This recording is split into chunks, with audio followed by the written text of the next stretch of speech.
स्वागत है हमारे US design master YouTube channel पे। और आज के वीडियो में आपको बताने वाला हूँ कार्ड, फॉर्म, बटन और आइकन डिजाइन के बारे में। जी हाँ दोस्तों, आप इस वीडियो में देखेंगे जो आप यहाँ पे देख रहे हैं, यही चीज़ें एक्सप्लेन करने वाला हूँ क्योंकि ये काफ़ी इम्पोर्टेंट है। यदि आप यूआई यूएक्स डिजाइनर हैं और विजुअल डिजाइनर हैं तो ये काफ़ी इम्पोर्टेंट होता है आपके डिजाइन के लिए, जैसा कि ये देख रहे हैं। ओके, तो ये टोटल 16 पेज का है और ये सारे डिजाइन के कंसेप्ट को मैं बताने वाला हूँ। सबसे पहले आपको बताने वाला हूँ कि ये जो रूल्स हैं, ये कार्ड का 8 डिजाइन का रूल बताऊंगा, फॉर्म का भी 8 रूल बताऊंगा, बटन का भी 8 रूल बताऊंगा और आइकन का भी 8 रूल बताऊंगा। तो टोटल जो है आपको 16 रूल जो हैं इसमें मैं बताने वाला हूँ, जो कि ultimate guide for UI UX designer के लिए है और ये काफ़ी ज़रूरी होता है डिज़ाइन बनाते समय। चलिए नेक्स्ट स्क्रीन पे आपको मैं ये कार्ड के बारे में बता रहा हूँ, जो कि आप नीचे देख रहे हैं, 8 rules for perfect card design, जो कि पेज नंबर 1 है। तो कार्ड डिजाइन बनाते समय सबसे पहले कार्ड होता क्या है? तो कार्ड एक सेट ऑफ इंस्ट्रक्शन होता है जिसमें बहुत सारे मल्टीपल टाइप के कंटेंट होते हैं उस कार्ड के अंदर। जैसे फोटोज भी हो सकता है, वीडियो हो सकते हैं, उनसे टाइटल हो सकते हैं, डिस्क्रिप्शन हो सकते हैं और बटन हो सकते हैं, जिसे हम एक्शन बटन कहते हैं। तो कार्ड में आपका एक पूरे सेट होता है जिसको हम ग्रुप ऑफ सेट कह सकते हैं। जितने भी एलिमेंट है उसको ग्रुप बना करके एक कार्ड में इंक्लूड कर दिया जाता है और ये कार्ड को कहीं भी ड्रैग ड्रॉप कर सकते हैं या उस तरह के इंफॉर्मेशन आप कार्ड में एक प्रोडक्ट से रिलेटेड, एक आइटम से रिलेटेड ग्रुप करके आप शो कर सकते हैं। तो इसमें मीडिया एक पार्ट होता है, प्राइमरी टेक्स्ट होता है, सपोर्टिंग टेक्स्ट होता है और एक्शन बटन होते हैं। अब सेकेंड, ये तो हो गया अंडरस्टैंड द स्ट्रक्चर, कि स्ट्रक्चर कार्ड का क्या होता है, ये कार्ड कैसे बनता है, उसमें क्या क्या चीज़ें कंटेंट होती हैं। सेकेंड टॉपिक में आप देख रहे हैं राइट साइड में, इसमें शैडो और स्टॉक की बात कर रहा हूँ। जब आप डिजाइन बनाते हैं तो कार्ड का मोस्टली आप प्रीफर करें कि कार्ड में थोड़ा सा शैडो होना चाहिए, एलिवेशन होना चाहिए शैडो का, जैसे कि मटेरियल डिजाइन गाइडलाइन बताता है। तो शैडो भी दो तरह के होते हैं, एक शैडो हार्ड शैडो होता है, एक सॉफ्ट शैडो होता है। सॉफ्ट शैडो में रेडियस जो होता है, जो डिस्टेंस होता है शैडो को, काफ़ी डिस्टेंस होता है, उसके काफ़ी दूर तक चला जाता है शैडो, और ये करीब करीब आपको 20 से 24 पिक्सल डिस्टेंस की हाइट तक शैडो चला जाता है। और ओपेसिटी आप अगर सॉफ्ट शैडो ले रहे हैं, जैसे कि आप शैडो में देख रहे हैं इस कार्ड पे, तो यहाँ पर आपको शैडो का जो परसेंटेज लेना है, जो ब्लैक शैडो का परसेंटेज लेंगे अल्फा, उसमें आपको 5 to 10% रखना है और डिस्टेंस आपको कितना लेना है, 24 पिक्सल लेना है। तो इसमें आपको सॉफ्ट कार्ड बनेंगे।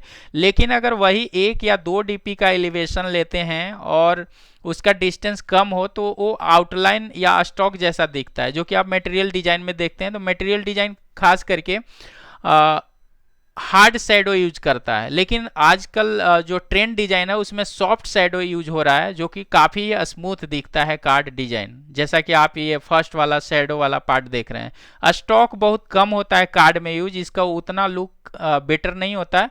तो आप शैडो यूज करें। शैडो दो तरह के होते हैं, एक हार्ड शैडो, एक सॉफ्ट शैडो। सॉफ्ट शैडो जो है आपका स्टैंडर्ड डिजाइन होता है, जो कि आप मोबाइल में iOS के डिजाइन और एंड्रॉयड दोनों में यूज कर सकते हैं। लेकिन अगर मटेरियल डिजाइन में जाते हैं एंड्रॉयड डिजाइन पे, तो वहाँ पे थोड़ा सा हार्ड शैडो यूज किया जाता है।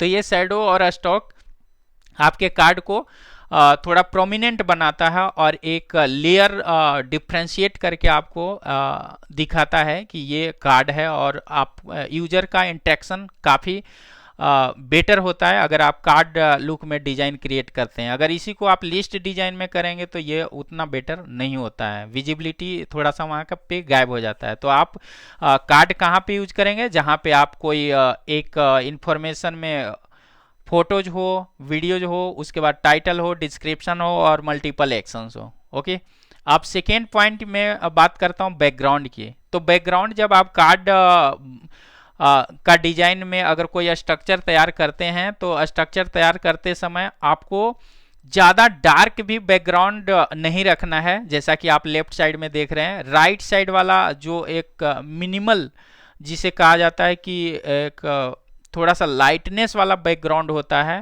तो वो कंट्रास्ट ज़्यादा बेटर, अगर ज़्यादा बैकग्राउंड डार्क होगा तो वो भी ऑड लगता है। तो आप उस तरह से मैनेज कीजिए कार्ड को, और कार्ड में टाइटल हमेशा बड़ा रखिए और डिस्क्रिप्शन को छोटा।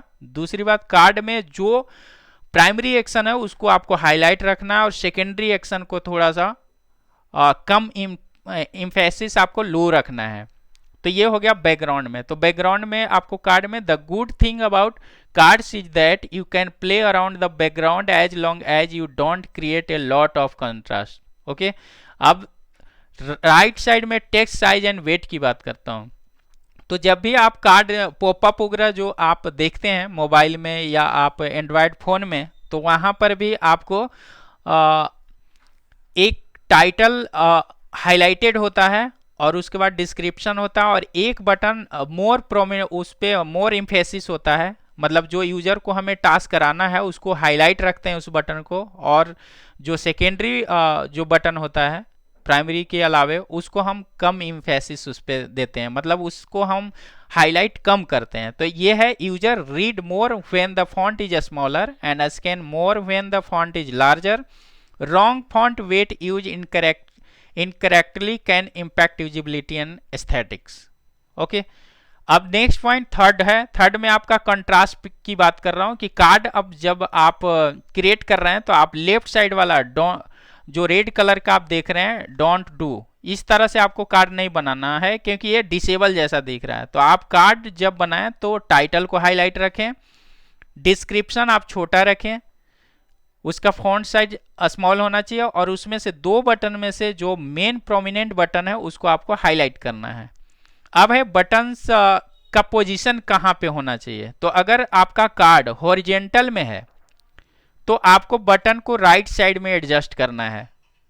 ट्राई कीजिए कि ये टॉप का राइट डायरेक्शन में हो। You can use normal button, text button और icons on the vertical card. Buttons are usually place on the bottom on horizontal card on the right of the bottom.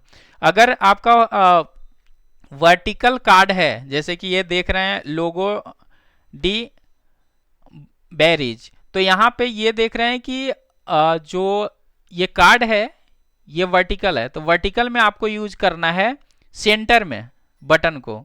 और अगर आप एक card लिए हुए हैं और उसमें दो एक्शन है तो जो शेयर का आइकन है या ये जो आपका लाइक का आइकन है वो राइट में है तो आपको ये लेफ्ट में लेना है। अगर एक ही बटन हो उस पर तो आपको हमेशा उसको राइट में, अगर उसका कार्ड का विड्थ ज़्यादा है हॉरिजेंटली में तो आप राइट में सेट कर सकते हैं। तो ये है बटन्स का गाइडलाइन जो कि आप कार्ड में सेट करते हैं।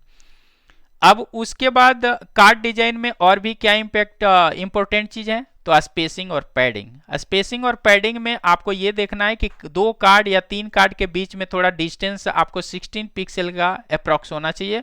और अगर एक कार्ड में दो दो बटन्स हैं और दोनों साइड से दो बटन आएंगे तो 4 बटन हो जाएंगे, तो इस केस में आपको पैडिंग बीच में ज़्यादा रखना है। मतलब ये रेशियो बताया हुआ है कि अगर यहाँ पे 1x है तो ये 100% है तो 1.2%, मतलब कि 120% यहाँ रखना, और ये आपको 2x है तो ये 200% रखना। तो कार्ड के बीच में स्पेस प्रॉपरली होना चाहिए ताकि आपका डिजाइन आसानी से कोई भी यूजर है तो उसके टेक्स्ट या ग्राफिक्स को आसानी से स्कैन कर सकता है। ठीक है, अब नेक्स्ट पॉइंट है फोकस एंड ओवर। तो जब भी आप देखे होंगे कि अगर ये ब्राउजर बेस का एप्लीकेशन होता है तो ब्राउजर बेस के एप्लीकेशन में यहाँ पे जिस पे ओवर करते हैं आप उसको आपको मोर प्रोमिनेंट करना है कि ये अभी आप ये क्लिक करने वाले हो, उसको किसी तरह से एनिमेशन में ज़्यादा दिखाना है, उसका एलिवेशन, जैसे कि आप शैडो ज़्यादा दिखा सकते हैं माउस ओवर करने पे। तो इस तरह से आपको कार्ड का डिजाइन करना है और इस तरह से आपको इम्प्लीमेंट करवाना है डेवलपर से। चलिए नेक्स्ट पॉइंट, अब मैं फॉर्म के बारे में बताता हूँ। वो था कार्ड के बारे में जो कि आपने 8 रूल का जानकारी लिए। ठीक है, अब हम बिल्ड परफेक्ट इनपुट फील्ड के बारे में बात करता हूँ।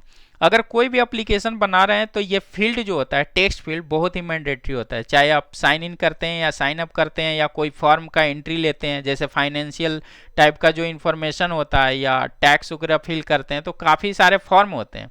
तो फॉर्म का डिजाइन होना कैसा चाहिए, या आप रजिस्ट्रेशन या लॉगिन करते हैं और बहुत सारे फील्ड हैं, तो क्या वैलिडेशन होना चाहिए, कैसे हम डिजाइन में एरर दिखाएं, कौन सी टेक्स्ट को कहाँ पे रखना चाहिए, उसका क्या गाइडलाइन है, ये मैं बात कर रहा हूँ। तो सबसे पहले बिल्ड परफेक्ट इनपुट फील्ड।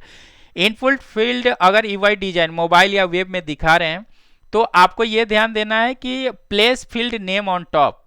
आपका जो टेक्स्ट फील्ड का जो टाइटल होगा, टाइटल को आपको ऊपर में रखना है।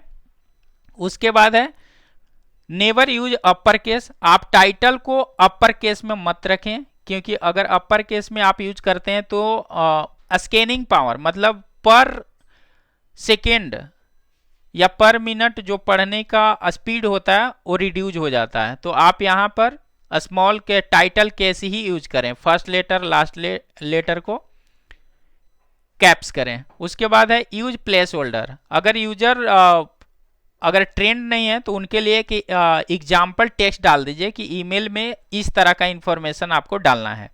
फोन नंबर में यूज मास्क एंड लिमिटर्स। जैसे फोन नंबर में आप अगर डिजाइन क्रिएट कर रहे हैं तो एक लिमिटर डाल दीजिए, जैसे कि आप डैश डैश डैश देख रहे हैं तो उसे पता होगा कि यूजर को इतने ही डिजिट का नंबर आपको प्रोवाइड करना है। ये ईवेक्स का पॉइंट है जो कि मैं आपको बता रहा हूँ। उसके बाद है जीप कोड। जीप कोड का फील्ड छोटा होता है तो आप ट्राई कीजिए कि ये उसके हिसाब से ही छोटा थोड़ा टेक्स्ट हो, लेकिन कहीं कहीं बैलेंस करने के लिए डिजाइन को हम उसकी विड्थ को उतना ही रखते हैं। अब नेक्स्ट पॉइंट है सेकेंड पॉइंट, फॉर्म का क्या रूल है। तो इम्प्रूव इनपुट फील्ड ईवेक्स। ईवेक्स कहीं कहीं आपको कोई भी चीजें इंस्ट्रक्शन देना है कि इस पॉइंट में क्या ऐड करना है, तो यहाँ पे टिप्स बटन होता है, जो आई होता है वो टिप्स बटन होता है। तो the user frequently leaves site because of badly design forms, here are some super quick tips to avoid this. आप कभी कभी फील्ड बहुत सारे होते हैं, उसमें यूजर कंफ्यूज हो जाता है कि क्या फिल करना है, तो इसके ऊपर आप इंस्ट्रक्शन दे सकते हैं। Add a tip icon only where user can get confuse. अगर कहीं कंफ्यूज है कि क्या इस फील्ड में फिल करना है, क्या प्रोसेस है, तो वहां पे आप आई पे क्लिक करने पे टिप्स दे सकते हैं, जिससे यूजर को हिंट मिल जाएगा। सेकेंड है add focus to indicate selected field. अगर कोई फील्ड में टाइप कर रहे हैं और वेब ब्राउजर बेस है या मोबाइल बेस, तो जो सिलेक्टेड फील्ड है वो हाईलाइट हो जाना चाहिए, जैसे कि आप सेकेंड नंबर कॉलम देख रहे हैं। थर्ड पॉइंट है हाईलाइट एंड एक्सप्लेन एरर। अगर कोई ईमेल आईडी डाल रहे हैं और ईमेल आईडी वैलिड नहीं है या ईमेल आईडी का आप फॉर्मेट @ नहीं लगा रहे हैं, तो हमें एरर दिखाने के लिए उस टेक्स्ट का जो लेबल है टॉप में ईमेल और उसके बॉक्स है उसको आप हाईलाइट करें रेड, ताकि यूजर वहां पे करेक्ट इंफॉर्मेशन डाल सकता है। उसके बाद है add field completion when important info is being process. तो कुछ एड्रेस है, एड्रेस के लिए कभी कभी आपको ये है कि हमने एड्रेस डाला या नहीं डाला, तो उसके लिए हम कुछ एक चेकबॉक्स बटन डाल सकते हैं, जिसे पता चलेगा कि हमने ये सही एड्रेस डाला है या जो इन्फॉर्मेशन डालना चाहिए था उसी के फॉर्मेट में उसी तरह का कैरेक्टर स्टाइल को मैं फॉलो किया हूँ। तो ये कभी कभी जब एडवांस लेवल का जो फॉर्म होता है, जैसे बैंकिंग से रिलेटेड होते हैं या टैक्स वगैरह आप फिल करते हैं, तो एडवांस जो फॉर्म होते हैं उसमें ये सारे ईवेक्स का अगर मिसिंग पॉइंट होता है तो यूजर आपके साइट को लीव कर देता है। तो ये सारे पॉइंट आप इंडिकेट करता है और इस तरह से आप यूज कर सकते हैं ताकि यूजर आसानी से फॉर्म को फिल कर सके। चलिए नेक्स्ट पॉइंट है थर्ड नंबर पे सिंगल कॉलम डिजाइन। जी हाँ दोस्तों, अगर आप कोई डिजाइन बना रहे हैं तो अगर मोबाइल का स्क्रीन देखेंगे, मोबाइल का स्क्रीन बहुत ही विड्थ में बहुत ही छोटा होता है, तो उस कंडीशन में आपको डबल लाइन वाला, जैसे कि राइट साइड डबल कॉलम का टेक्स्ट फील्ड दिखाया गया, ऐसा यूज नहीं करना है, आपको सिंगल कॉलम में ही यूज करना है। तो सिंगल कॉलम आप मोबाइल में यूज करें। बहुत ही बड़ी वेबसाइट डिस्प्ले है, जैसे कंप्यूटर बहुत ही हाई रेजुलेशन का या आपका विड्थ बहुत ज़्यादा है डिस्प्ले का या स्क्रीन का साइज, तो उस केस में आप डबल यूज कर सकते हैं। लेकिन अगर मोबाइल हो या लैपटॉप हो और तो आप डबल कॉलम अवॉइड करें। डबल कॉलम का रीडेबिलिटी इशू होता है, वहाँ पे आसानी से यूजर को स्कैन करने में टेक्स्ट फील्ड को प्रॉब्लम होता है। तो सिंगल कॉलम बहुत ही आसानी से यूजर को अब पता होता है कि हमें ये डालना है, उसके बाद ये फील्ड डालना है। और डबल कॉलम ट्रिपल कॉलम का अगर आप टेक्स्ट फील्ड लेते हैं तो उसमें यूजर कंफ्यूज हो जाता है कि कौन से फील्ड को सबसे पहले स्टार्ट करूं या कौन से इम्पोर्टेंट है टेक्स्ट फील्ड और कौन सा नहीं है। तो आप सिंगल कॉलम को प्रीफर करें, जो कि सिंगल फर्स्ट वाला जो आपको ऑप्शन दिख रहा है। अब देखिए अवॉइड ड्रॉप डाउन मेनू। जी हाँ दोस्तों, अगर मान लिए कि आपके पास 3 ही ऑप्शन है कोई सिलेक्शन का, तो 3 ही ऑप्शन है। ड्रॉप डाउन तब यूज करते हैं जब 200, 300 या 400 ऐसे फील्ड हैं, या 10 या 20 या 50 ऐसा है, तब हम ड्रॉप डाउन यूज करते हैं, क्योंकि वहां पे मल्टीपल ऑप्शन है, उसको हम हॉरिजॉन्टली नहीं दिखा सकते। लेकिन अगर 2 या 3 ही या 4 ही हैं, तो अगर स्पेस है उस तरह से डिवाइस में, तो आप कोशिश करें कि ये फ्रंट लेवल पे दिखाएं, यूजर को ढूंढना न पड़े। जैसे मॉडरेटर, एडमिन, यूजर, ये 3 ही हैं, तो हम 3 को ड्रॉप डाउन में न दिखा करके हम टैब में दिखाएं, जो कि आसानी से यूजर सेलेक्ट कर सकता है। बार बार ये यहाँ से क्लिक करने की ज़रूरत नहीं है, क्योंकि यहाँ पे एक स्टेप यूजर को बढ़ जाता है। तो इस केस में मेरा ये कहना है कि जैसे अगर बहुत सारे फील्ड हैं तो वहाँ पे आप ड्रॉप डाउन लगा सकते हैं। जैसे कि कंट्री कोड आपको सिलेक्ट करना होता है, तो कंट्री कोड में आप क्या करते हैं, बहुत सारे 100 ऑफ कंट्री का आप लिस्ट दिखाते हैं, तो वहाँ पे इस तरह का टैब दिखाना मुश्किल पड़ जाता है। तो आप उस केस में ड्रॉप डाउन दे सकते हैं। और बहुत ज़्यादा ही फील्ड है तो जहाँ ड्रॉप डाउन है वहाँ सर्च का आइकन भी दीजिए कि यूजर डायरेक्टली कीवर्ड टाइप करके वो एग्जैक्टली उस आइटम को सेलेक्ट कर सकता है, जैसे कि कंट्री को। तो ये अवॉइड आपको ड्रॉप डाउन मेनू करना है। अगर 3 से या 4 से कम हो ऑप्शन, तो उसमें आप ट्राई कीजिए कि टैब में वो फिट हो जाए। ओके, अब नेक्स्ट जो पॉइंट है वो 5 नंबर है, अवॉइड राइटिंग व्हेन पॉसिबल।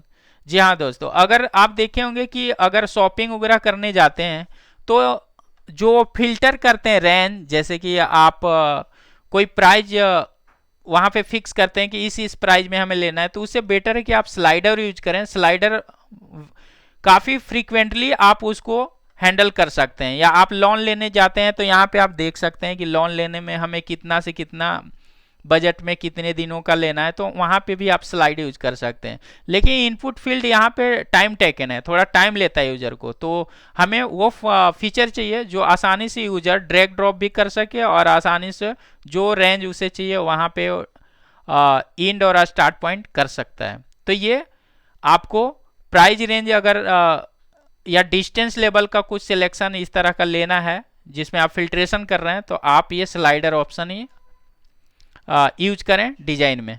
उसके बाद है फीवर फील्ड्स एज पॉसिबल। जी हाँ दोस्तों, अगर आप देखे होंगे कि मोबाइल में बहुत सारे लोग first name, last name, email address और एड्रेस ये सारे डालते रहते हैं, तो फर्स्ट नेम और लास्ट नेम को आप एक ही में यूज करें, क्योंकि बार बार यूजर को सेम ही चीज़ टाइप करने में बड़ा परेशानी होता है। तो कोशिश करें कि जो फॉर्म हो बहुत ही सिंपल हो, मिनिमलिस्टिक हो और कुछ ही टेक्स्ट फील्ड में वो अपना रजिस्ट्रेशन कंप्लीट कर सकें। तो जो फील्ड ज़रूरत नहीं है उसको आप आपको नहीं दिखाना चाहिए। ओके, नेक्स्ट पॉइंट ये इसका है differentiate primary and secondary action. जी हाँ दोस्तों, अगर आप कोई बटन डालते हैं टेक्स्ट फील्ड में तो प्राइमरी और सेकेंडरी बटन को हाईलाइट करना है। जैसे रजिस्ट्रेशन करने जा रहा है तो आपको गो बैक बटन हाईलाइट नहीं करना है, उस पर इम्फेसिस ज़्यादा नहीं देना है आपको। रजिस्टर क्योंकि टास्क यहाँ है रजिस्टर कराना, तो रजिस्टर कराने वाला बटन को आपको हाईलाइट रखना है, ज़्यादा इम्फेसिस करना है, उसको ज़्यादा इंटरेक्टिव बनाना है ताकि यूजर उस एक्शन को क्लिक करके और प्रोसेस टास्क को कंप्लीट कर सके। ठीक है, उसके बाद है group related elements. Group related elements में क्या होता है कि अगर आप एक लेबल लिए हैं, जैसे ईमेल है, यहाँ पासवर्ड है फॉर एग्जांपल, तो यहाँ पर डिस्टेंस लेवल के बीच में होना चाहिए, दोनों के बीच में, जहाँ 1.8x है यहाँ 1x है, मतलब ये 1 है तो ये 1.8 है। अगर दोनों का डिस्टेंस सेम रहेगा तो यूजर कंफ्यूज हो जाता है कि ये लेबल ऊपर वाला का है ईमेल या नीचे वाला टेक्स्ट फील्ड का है। तो आप उसको डिस्टेंस रखना है, जब भी लेबल लें तो लेबल के बीच में दोनों का डिस्टेंस होना चाहिए।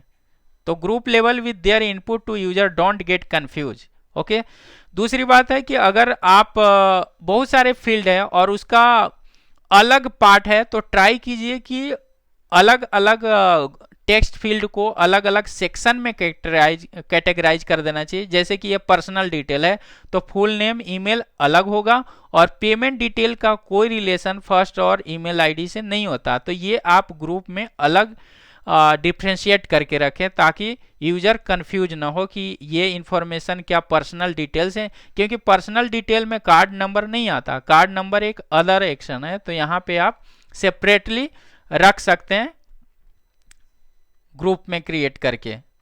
उसके बाद है अब बटन के बारे में, बटन कैसे यूज करना चाहिए। तो ये 8 रूल बटन के बारे में बता रहा हूं। बटन आपका 4 तरह का देख पा रहे होंगे यहाँ पे, low emphasis, medium emphasis, high emphasis, use as a set of actions. Low emphasis वहां करते हैं जहां पे बटन का प्रायोरिटी उतना नहीं है। जैसे अगर आप कोई स्टेप नेक्स्ट नेक्स्ट नेक्स्ट जा रहे हैं और कहीं पे एक स्किप बटन होता है कि नहीं ये नहीं करना, तो स्किप बटन हाईलाइट नहीं होता है क्योंकि यूजर को हमें ये स्किप नहीं देना था, लेकिन फिर भी उसे जरूरत है कि ये हमें यूज करना है। ठीक है, तो बटन जो है यहाँ पे एम्फेसिस हम without background without shadow only text वाला हम टेक्स्ट बटन ले सकते हैं, जैसे कि बैक वगैरह देखे होंगे। मीडियम एम्फेसिस में आपको बटन को सॉलिड नहीं रखना है, बटन में टेक्स्ट और राउंडेड कॉर्नर में आउटलाइन देना है। अगर सॉलिड करते हैं तो वो मोर एम्फेसिस होता है कि मतलब इसी पे क्लिक करना ही है। तो आप इस बटन को मीडियम एम्फेसिस रख सकते हैं, मतलब कोई जरूरी नहीं कि इतना क्लिक हो। जैसे आप देखे होंगे साइन इन और साइन अप होता है वेबसाइट में, तो साइन इन कम एम्फेसिस होता है क्योंकि आपको बार बार लॉग इन करना होता है तो यूजर को पता होता है। लेकिन अगर फर्स्ट टाइम आप वेबसाइट पे जाते हैं तो साइन अप बटन ज़्यादा हाईलाइट होता है क्योंकि वो एक्शन आपको करवाना है, क्योंकि वो यूजर उस वेबसाइट पे इंगेज होगा फर्स्ट टाइम और वो क्लाइंट के लिए, वो प्रोडक्ट के लिए इंपॉर्टेंट होगा, उसको एक क्लाइंट मिल जाएगा। तो साइन अप इसलिए हाईलाइट रखते हैं, साइन इन को हाईलाइट उतना नहीं रखते हैं। उसके बाद हाई एम्फेसिस बटन, वही मैं जैसे बताया कि साइन इन साइन अप में साइन अप को हमेशा ज़्यादातर हाईलाइट करके रखते हैं वेबसाइट में, जैसे कि आप देखते होंगे, ताकि यूजर वहाँ पे रजिस्टर करे और वो प्रोडक्ट से रिलेटेड उसको इंक्वायरी कस्टमर केयर से आ सके।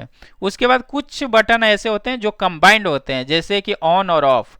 ऑन ऑफ बटन में जो बटन को हम सिलेक्ट कर रखे हैं उसको हाईलाइट करते हैं कि हमारा अभी एक्शन ये ऑन है, अगर ऑफ है तो डिसेबल, ऑन है तो उसको हम प्रोमिनेंटली दिखाते हैं।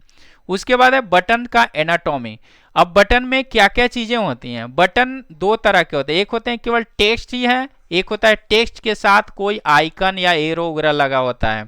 तो यहाँ पे आप बटन देख रहे हैं, बटन में एक टेक्स्ट है, टेक्स्ट के साथ आइकन भी है, और यहाँ पे भी देख रहे हैं ये आइकन है और यहाँ पे बटन है जिसमें कि बॉर्डर है, बैकग्राउंड है, कंटेनर है। तो ये बटन का एनाटॉमी होता है। बटन में आपको बटन का साइज क्या होना चाहिए। अगर बहुत ही कम रिक्वायरमेंट है, प्ले है लेकिन उतना जरूरी नहीं कि हमें वीडियो प्ले ही कराना है, तो वहाँ पे आप लो प्रायोरिटी का 42 पिक्सल का आप प्ले आइकन यूज कर सकते हैं। अगर थोड़ा सा लगता है कि ज़्यादा इंपॉर्टेंट है वीडियो को दिखाने का तो यहाँ पे मीडियम प्रायोरिटी। अगर बहुत ही अर्जेंट है कि ये आप वीडियो देखो, इससे आपको बेनिफिट होगा, तो हाई प्रायोरिटी में आपको 72 पिक्सल का वेबसाइट में यूज करना है। इसी तरह से मोबाइल में भी जहाँ ज़्यादा प्रोमिनेंट हो वहाँ पे आप बड़ा आप आइकन दिखा, जितना ही बड़ा आप सर्कल दिखाते हैं उतना ही प्रोमिनेंट आपको यूजर वहाँ पे ज़्यादा फोकस करता है कि ये एक्शन हमें करना है।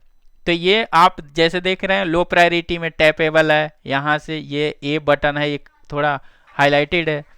उसके बाद है कलर और कंट्रास्ट के बारे में। कलर कंट्रास्ट में कलर के बारे में जानना जरूरी है। कलर में प्राइमरी कलर मान लीजिए कि आपका एप्लीकेशन में ये चल रहा है, लेकिन प्राइमरी कलर के अलावा ये जो 4 कलर हैं, ये आप 3 कलर तो कहीं भी यूज कर सकते हैं। अगर कोई चीज़ निगेटिव एक्शन ले रहे हैं जो अलर्ट है तो आप ये रेड कलर आपको यूज करना है, चाहे आपका थीम कोई भी हो, लेकिन डेंजरस के लिए आप ये कलर यूज करेंगे। जैसे कि आप कोई डिलीट करने जा रहे हैं या वो अलर्ट है कि ये चीज़ें नहीं करना है, तो वहाँ पे हम अलर्ट करते हैं। वार्निंग, जहाँ की आपको इन्फॉर्मेशन देना है, कोई चीज़ें पेंडिंग है या वो एक्शन कराना है, जैसे कि ईमेल आईडी वेरीफाई नहीं है, तो आप येलो कलर में वहाँ पे देते हैं। इन्फो स्टाइल, जहाँ पे आपको कुछ इन्फॉर्मेशन दिखाने हैं कि आप क्लिक करो और डिटेल देख सकते हो, उसकी कलर इस तरह से। अगर कोई चीज़ें आप पेमेंट सक्सेस कर दिए तो पेमेंट सक्सेस किए तो रेड कलर नहीं होगा और ना येलो कलर होगा। जहाँ कोई चीज़ सक्सेस हो रहा है वहाँ ग्रीन दिखाएंगे, जहाँ पेंडिंग में पड़े हुए हैं उसको वार्निंग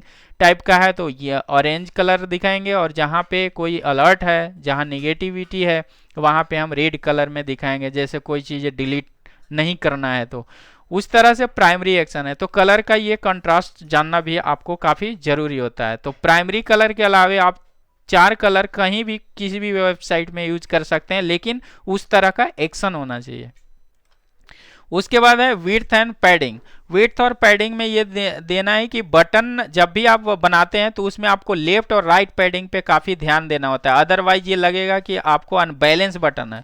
तो मोबाइल में आजकल जो ट्रेंड है वो कम से कम आपको 16 पिक्सल लेफ्ट और राइट मार्जिन आपको देना जरूरी है। ऐसे 24 पिक्सल लेफ्ट 24 पिक्सल राइट आप मोबाइल में एप्लीकेशन में बटन के साथ पैडिंग लेफ्ट राइट दे सकते हैं, और टॉप बॉटम आप बैलेंस कर सकते हैं।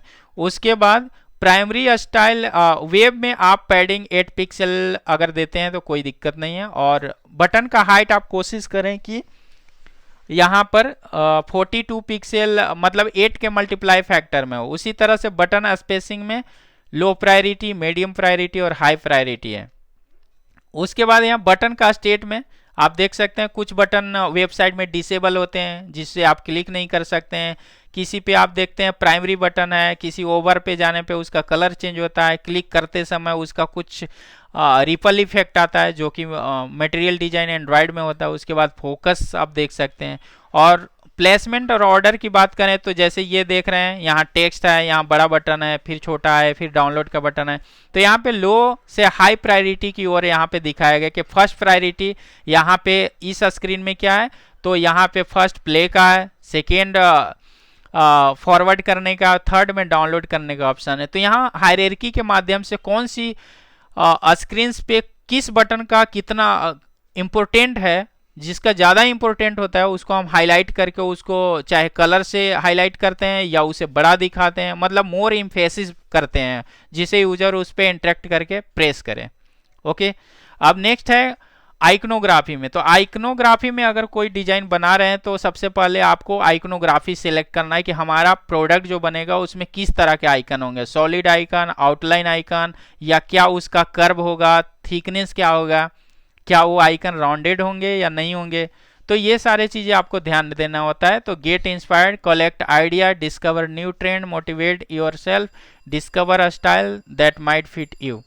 उसके बाद यहाँ पे देख रहे हैं सॉलिड आइकन ये है, आउटलाइन है, राउंडेड है, शार्प है। तो आप अपने ब्रांड के हिसाब से आप आइकन सेलेक्ट कर सकते हैं कि मेरे आइकन जो होंगे वो राउंडेड होंगे, आउटलाइन वाले होंगे, आउटलाइन फील्ड या फील्ड में राउंडेड होंगे, या शार्प में हमारा सॉलिड में शार्पनेस वाला होगा। तो ये सारे चीज़ें ब्रांड की पार्ट है जो कि आपको ध्यान देना है। उसके बाद आप अगर फॉन्ट में है तो फॉन्ट आइकन 3 तरह के होते हैं, जिसमें कि एक एब्स्ट्रैक्ट होता है जो कि प्लेन है, रियलिस्टिक है जिसमें कि ग्रेडियंट वगैरह होते हैं, एक स्टाइलाइज्ड है जो कि मिक्स होता है ये दोनों का। जैसे कि आप यहाँ पे देख रहे हैं सबसे टॉप वाला बटन जो है काफ़ी बेटर दिखाई दे रहा है, तो ये स्टाइल होता है आइकनोग्राफी का। उसके बाद आपको आइकन किस तरह का दिखाना है, 3D मॉकअप में दिखाना है, 2D में दिखाना है, या किस तरह के स्टाइल में आप आइकन दिखाना चाहते हैं, कलर का प्लेट क्या होगा, रेंडरिंग कैसा होगा।